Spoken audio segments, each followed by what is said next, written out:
vulture. Look at the vulture. The funeral chariot, the vulture there. You know what's amazing about The Undertaker? In the early 1980s, the landscape of professional wrestling was drastically different.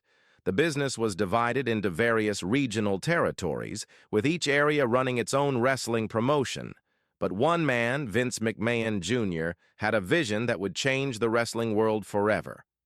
After purchasing the World Wrestling Federation, WWF, from his father, McMahon had grand ambitions to expand the company beyond its regional confines and take it nationwide. To make this dream a reality, he knew he needed the perfect centerpiece for his growing empire. Enter Hulk Hogan. Hogan, a larger-than-life figure known for his appearance in Rocky III, was the perfect man to lead the charge. With his superhero physique and catchphrases like, "Say your prayers and eat your vitamins," he became the face of the WWF. Hogan's charisma, combined with his athleticism and incredible presence, made him a household name. His iconic body slam of the 520-pound Andre the Giant at WrestleMania III in front of more than 90,000 fans became one of the most unforgettable moments in wrestling history. However, Hogan wasn't the only star to emerge during the Golden Era. The WWF was brimming with talent. Macho Man Randy Savage, with his intensity and unforgettable promos, became a fan favorite. The Ultimate Warrior, a man of explosive energy, captured the imaginations of fans with his unrelenting spirit. Meanwhile, the million-dollar man, Ted DiBiase, embodied everything that fans loved to hate in a villain. These larger-than-life characters helped turn wrestling into the cultural phenomenon it became during this time. The true breakthrough moment for McMahon came in 1985 when he launched WrestleMania, the equivalent of the Super Bowl for professional wrestling. McMahon's masterstroke was blending wrestling with mainstream entertainment, bringing in celebrities like Mr. T and Cyndi Lauper to create the Rock and Wrestling connection. This move introduced wrestling to a broader audience, making it a part of pop culture. Over time, the WWF established the Big Four pay-per-views: WrestleMania, SummerSlam, Survivor Series, and the Royal Rumble, creating a tradition that fans would come to cherish for generations.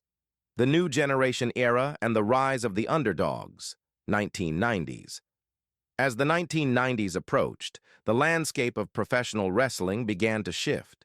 While the Golden Era had brought unprecedented success, the steroid scandals and burnout from the constant Hulkamania machine led to a changing of the guard. Vince McMahon faced personal trials, including a high-profile steroid trial, and Hulk Hogan eventually departed for rival company WCW. The WWF needed a new direction. The New Generation Era began in 1993, ushering in a fresh crop of talent. This era was defined by athletes who didn't fit the bodybuilder mold of the past, but instead brought a more technical and athletic style to the ring.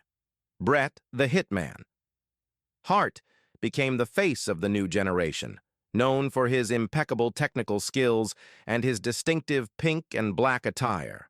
He was the excellence of execution, and his matches were known for their precision and storytelling. Alongside him was Shawn Michaels, who evolved from his tag team days as a cocky, brash Heartbreak Kid into one of the greatest in-ring performers in history. Their rivalry became a defining aspect of the New Generation Era. Other names like Kevin Nash, later known as Diesel, brought a combination of size and power, while Razor Ramon oozed charisma and machismo. The Undertaker, with his supernatural presence, continued his haunting reign, becoming one of the most iconic figures in wrestling history. In 1993, WWF launched Monday Night Raw, a weekly television show that would become the longest-running weekly episodic show in TV history. However, competition was fierce. WCW, backed by media mogul Ted Turner, launched Monday Nitro in 1995, initiating the Monday Night Wars. This intense rivalry pushed the WWF to innovate, resulting in groundbreaking matches like the ladder match between Shawn Michaels and Razor Ramon at WrestleMania X, a contest that would go down in history as one of the best matches of its era. The Attitude Era and the Rebirth of Wrestling, 1997 to 2001. The late 1990s marked a turning point for WWF. With the company floundering and losing the ratings war to WCW, McMahon knew that drastic change was necessary. On December 15, 1997, McMahon appeared on Raw and made a bold proclamation. The era of saying your prayers and eating your vitamins was over. The Attitude Era had arrived, and with it a complete transformation of the company. The catalyst for this change was Stone Cold Steve Austin. After his now legendary Austin 3:16 promo at the King of the Ring in 1996, Austin's anti-authority persona resonated with fans like never before. He became the symbol of rebellion, drinking beer, flipping people off, and defying authority at every turn. His feud with Vince McMahon, who had embraced the role of the evil boss after the Montreal Screwjob, became the hottest storyline in wrestling. Austin's journey to the WWF Championship culminated in a WrestleMania 14 showdown against Shawn Michaels, with none other than Mike Tyson serving as the special referee. This moment marked the start of the Attitude Era as Austin and McMahon helped the WWF turn the tide in the Monday Night Wars. Austin wasn't alone in defining this era. The Rock, once a failed babyface, reinvented himself as the most charismatic and electrifying man in sports entertainment. His catchphrases became pop culture staples, and his rivalry with Austin was one of the greatest in wrestling history. Meanwhile, Mankind, also known as Mick Foley, became a fan favorite thanks to his willingness to put his body on the line in brutal, hardcore matches. His Hell in a Cell match with The Undertaker, where he was thrown off the cage and through it, became one of wrestling's most shocking moments. Other stars like DX, The Undertaker's Ministry of Darkness, and tag teams like the Hardy Boys, Edge and Christian, and the Dudley Boys revolutionized tag team wrestling with their wild TLC matches. The era was marked by more violence, mature content, and boundary-pushing storylines. Vince Russo and Chris Kresge, the architects of the Attitude Era's edgy content, ensured that the audience was always kept on their toes.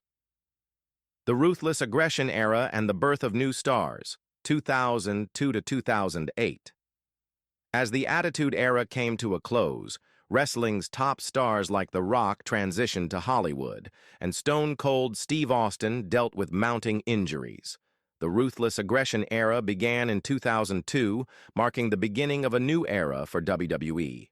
Vince McMahon's declaration of ruthless aggression set the tone, and soon, two of WWE's biggest stars emerged, John Cena and Brock Lesnar. Cena, who made his debut with a ruthless rapper-inspired character, soon became the face of WWE. His never give up mantra appealed to younger audiences, and his colorful merchandise was everywhere. Cena's rise to the top came after he won the WWE Championship from JBL at WrestleMania 21, solidifying his position as the leader of WWE for the next decade. Meanwhile, Brock Lesnar entered WWE as a physical marvel, blending speed and power in a way fans had never seen before. In just 6 months, Lesnar became the youngest WWE champion in history, defeating The Rock at SummerSlam 2002. The combination of his size, athleticism, and amateur wrestling background made Lesnar an unstoppable force, and WWE quickly positioned him as the company's future. The PG Era and the Changing Landscape, 2008 to 2011. By the time 2008 rolled around, WWE was facing a new set of challenges. As mainstream media and sponsors demanded a cleaner, family-friendly product, the PG Era was born. John Cena became the face of this era, his wholesome persona appealing to a younger generation of fans. His rise to the top came with heavy criticism from older audiences who felt his character was too superhero-like and out of touch with the edgier product they had grown accustomed to. Despite the shift in tone, WWE still produced some memorable moments during the PG era. CM Punk's infamous pipe bomb promo in 2011 was a turning point, bringing back some of the unpredictable energy from past eras. Punk's rivalry with Cena led to an unforgettable match at Money in the Bank 2011, which marked a resurgence in interest for WWE programming. The reality era and the evolution of WWE, 2014 to present. By 2014, WWE had evolved yet again. With CM Punk walking out and fans clamoring for Daniel Bryan to be given the top spot, it was clear that the old guard was being replaced by a new generation of wrestlers. This shift led to the reality era, a time where the line between script and reality began to blur.